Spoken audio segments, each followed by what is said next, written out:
So if you're listening to this or watching this on YouTube and you're someone who's thinking about starting a business, starting a new venture, going into anything that kind of stretches you outside of your comfort zone and stretches you outside of what you know yourself to be or anyone that knows you to be, then hopefully by the end of this quick podcast video, whatever you're watching it on, you're going to be able to walk away with this, with some of the lessons that I took away from my own personal experiences in how I was able to navigate from a construction industry job into a wellness job, and also the environment that I was around at the time and how they received my different transition into just a different expression of myself. Now, probably one of the biggest things when we're looking at people entering into business or entering into anything at all that is a little bit different than what they've typically been known to be seen to express as far as their values are concerned.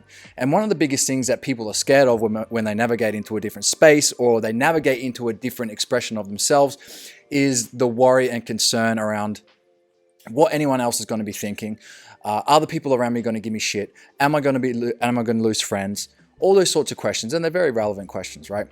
So when I first started navigating into what I'm doing, now 8, 9, 10, almost 10 years on now, I was working in construction and then trying to work my way into the wellness space, the wellness industry, like marketing wellness solutions and going onto the online realm of business. And this was all really, really new to me, right?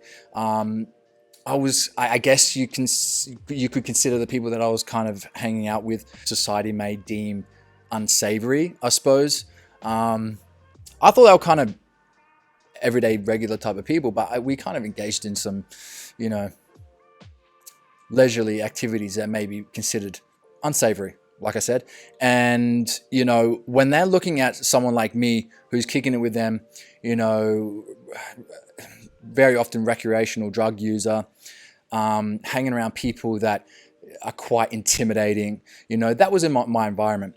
And then I'm going into a space where I want to help people. I want to see people grow. I want to help people reach new levels within their health and just themselves in general.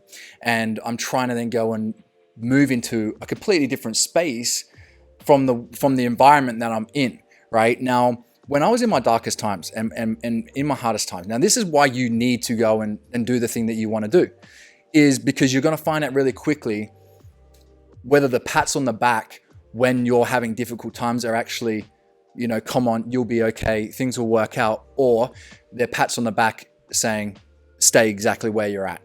Now, you'll find out real quick when you start to go into a different space and you start to express different aspects of yourself, you'll find out whether or not that nurturing, that caring is actually empathy and sympathy and wanting to see you do well, or if it was actually good, stay exactly where you're at. That makes me feel comfortable. That doesn't trigger any unrealized potential within me. You'll find out really, really fast, right? You're going to actually need to have people around you that are going to maybe give you a little bit of grief. And why do you need that? Because they're going to keep you accountable, right? They're going to keep you accountable. Like I needed those people to say, this isn't you, you're being fake. What are you doing? Trying to drag me back into the version of me that they had become accustomed to and that they knew. What I realized is if I was going to grow and to change and to mold and to go in this new direction and express different traits that maybe I hadn't been expressing before, I was going to need some form of accountability. Now, I really just didn't want them to be right. When those people were saying like, who are you? What are you doing? Who do you think you are? He's acting fake. All this sort of stuff, right? I needed it. And years down the track, I just didn't want them to be right. If I had to quit and reeled back into old ways, they would have been right. And that was just something that I didn't want. Easy enough, fucking hate people being right. So that was a bigger fear than anything else. Well, one of the biggest fears that actually got me to do stuff. And this is, again, our true fears are typically things that will navigate us forward into what we want to do. False fears will drag us a step backwards, right? So we're not obviously looking to become fearless. We're actually just using to harness fear, choose fears that actually get us to move instead of take a step back, right? So the first thing was obviously those people are going to keep you accountable, and that's what you need, right? Now, when we're looking at worrying about whether or not you're being fake, okay, this is a question I want to ask you. Maybe you've been behaving and acting not yourself up until this point. Who's to say that the version of you that was showing up wasn't the fake version? That's the version that they got. This is what people need to understand, and this is really the biggest thing when I'm trying to speak into people is like, you know, if you know what confidence looks like, act as if you are until it just becomes embodied, right? Now people go, well, that's being fake. No, well, this is the thing. Everyone has every single trait under the sun, okay? Every single trait under the sun, everybody has. The only difference is the levels of which they express and suppress certain values and certain traits and certain characteristics, right? If you've had some that are dormant, it doesn't mean that they've not been within you, okay? They've just been suppressed. Now you're deciding to go and express some of them and maybe downplay some of the others, and that's going to alter the way that you're showing up. Okay, so when we look at life, and if we look at it in terms of remixing your favorite song, if you've got your life right now and you've got your favorite song, right? How do we remix a song and make it sound different? We play with all the different dials on the mixer. This goes up, this goes down, this goes up, this goes down. If you want to remix your life, if you want to change and alter your life, some of your traits need to either go down in expression or up in expression. And it's your job to be able to go and work out what ones they are and move them up, move them down, move them up. And that's going to be able to have the song play out different. It's going to be able to have your life play out different. Now, again, there's going to be some people that like the original version of the song, and that's what they come accustomed to, and they don't want to hear another version of the song, right? But if you're like me, some of the best songs that I've ever heard are remixes of old ones, and that's what growth is, right? So that's one of the big ones, is just understanding that it's not a lot of the times acting fake. It's just you've realized that you've suppressed certain traits that are innate in everybody. Everybody holds every single trait. It just depends on whether or not they're expressed or suppressed. And obviously when you're going into a different realm or a different line of work, that's going to require you to express different traits and different characteristics that maybe you didn't show before. And that's going to be weird to a lot of people around you, right? Again, a lot of this growth stuff is really uncomfortable. A lot of times when we get haters or negativity, it's got to do with, and especially if people come from the same place we have or the same sort of area, it can be kind of confronting to have unrealized potential flare up. And that's typically what is happening. A lot of times when people see people close to starting to excel and starting to do different things, not necessarily excel, just doing different things, right? Trying different things, having the courage to do different things. Unrealized potential manifests in a lot of different ways. And sometimes that can be expressed in a distaste for a different sort of behavior that is leading towards a different desire. Also, a lot of the times, you saying to yourself that you want different, you want more, you want change, says unconsciously to some people around you that what you have isn't good enough, and what you have right now, which is similar to what they have right now, isn't good enough. And sometimes subconsciously, people read that as a personal attack. Why are you not content with what we've got or what we're doing? Okay?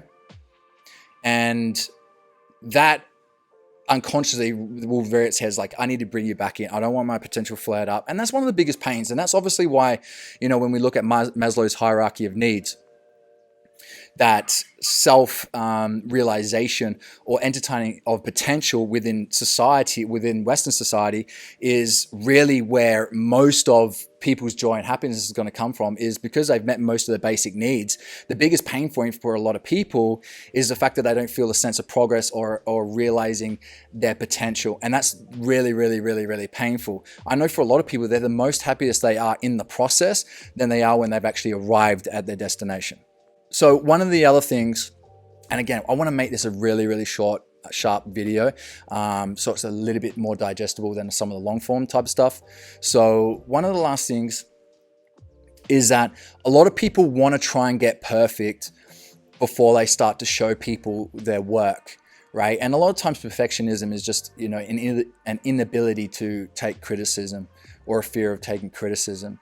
Now, one of the biggest things that I loved about the way that I went about things in the beginning was I wanted people to see the progress. I had people come up to me 2 years later and it's like, I've been able to watch your process and watch you grow. And it became realer to people, to them, to see exactly how it plays out, right? I didn't treat every little thing I did as a defining moment.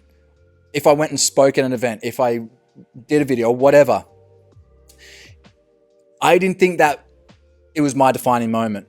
It was just something that I was going to do and take away and love myself for simply doing. Again, we get so caught up in achievement and addiction to success that we don't celebrate the fact that we're even capable of just doing things that we didn't do before. I was really just kind of focused on, I'm creating a version of myself. That version of myself that holds the things that I want in life is capable of doing this. Now, the reward for me was simply just doing it.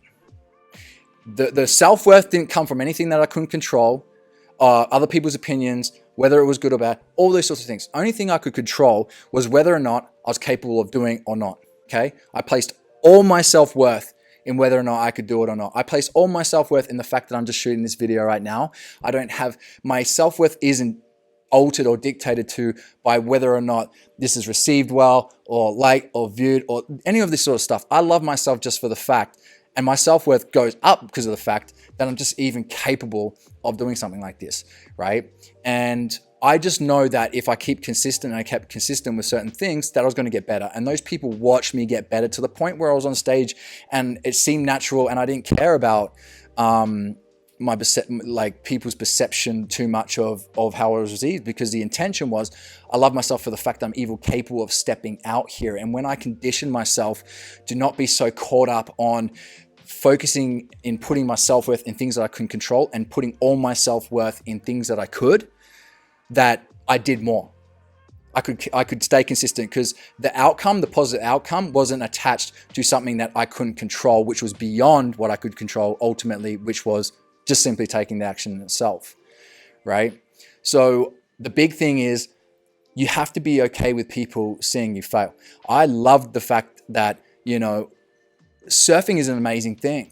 Surfing is one of those things that you have to fail at in front of people time and time again to get even just a little bit good at it, right?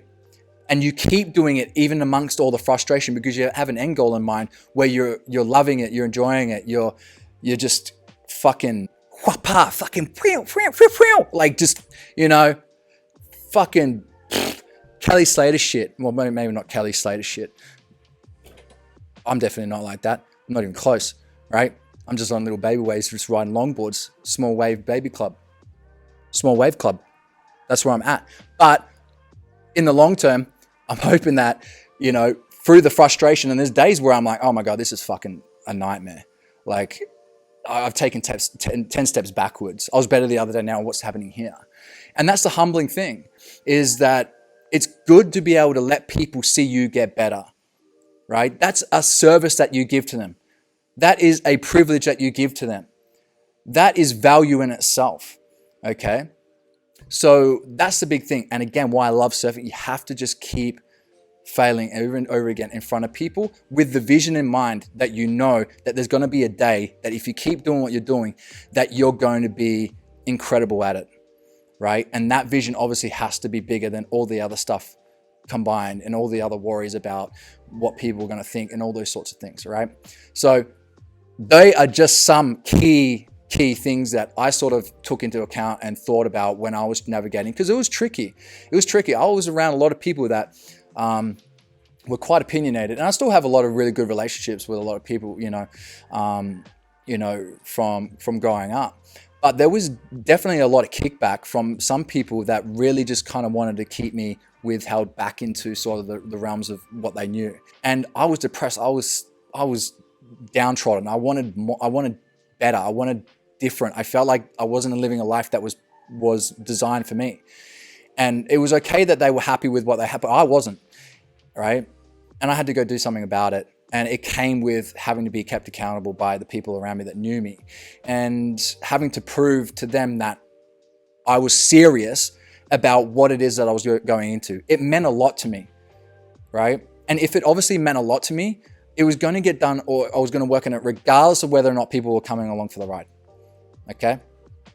So these are some things for you to take into consideration. Hopefully this helps you out. I don't even know if I'm supposed to do, like, again, because I'm trying to shoot this for podcast, and I'm trying to shoot this for YouTube or whatever, or Instagram, blah, blah, blah, right? The whole, subscribe, like this and that or the other, you're going to do it regardless of whether or not. I know people say, you need to prompt people to like, subscribe, all that sort of thing. Do it if you want, right? Hopefully I'm going to keep making some more of these. Yeah, I will be. I'm committed to putting out more content like this. If there's anything you want to talk about, any videos you want me to react to, anything that's going on in the world that is important to you that you'd like my perspective on, send it to me, DM me. Otherwise, I'll see you on the next video, podcast, whatever this is going to be. Cheers.